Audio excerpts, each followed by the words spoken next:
Dans l'évangile de Jésus-Christ selon saint Marc. En ce temps-là, Jésus s'en alla, ainsi que ses disciples, vers des villages situés aux environs de Césarée de Philippe. Chemin faisant, il interrogeait ses disciples. Au dire des gens, qui suis-je? Ils lui répondirent, Jean le Baptiste, pour d'autres Élie, pour d'autres un des prophètes. Et lui les interrogeait. Et vous, que dites-vous? Pour vous, qui suis-je? Pierre, prenant la parole, lui dit, Tu es le Christ. Alors il leur défendit vivement de parler de lui à personne. Il commença à leur renseigner qu'il fallait que le Fils de l'homme souffre beaucoup, qu'il soit rejeté par les anciens, les grands prêtres et les scribes, qu'il soit tué, et que 3 jours après il ressuscite.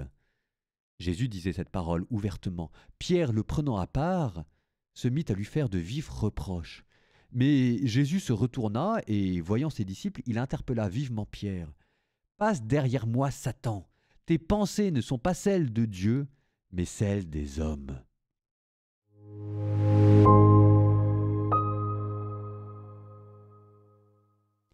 Évidemment, cet évangile, tout le monde le connaît. Et il a cessé de nous étonner.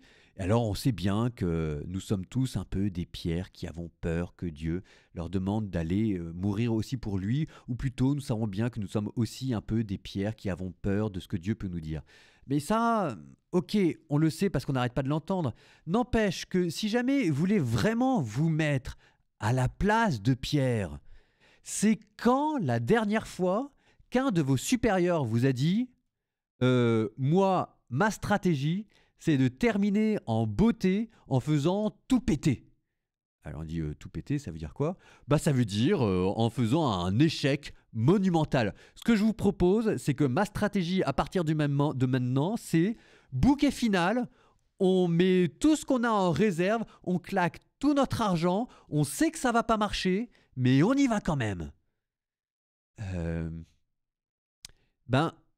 Évidemment que tout le monde prend ce supérieur pour un fou, mais c'est pas tellement ça la vraie question. La vraie question, c'est quand est-ce que vous avez entendu un de vos supérieurs vous dire ça? Alors vous allez me dire au boulot, jamais, et on comprend. Ah, ok, peut-être. Mais dans la vie religieuse, dans votre paroisse, dans la religion, est-ce que vous avez déjà entendu quelqu'un vous parler comme ça?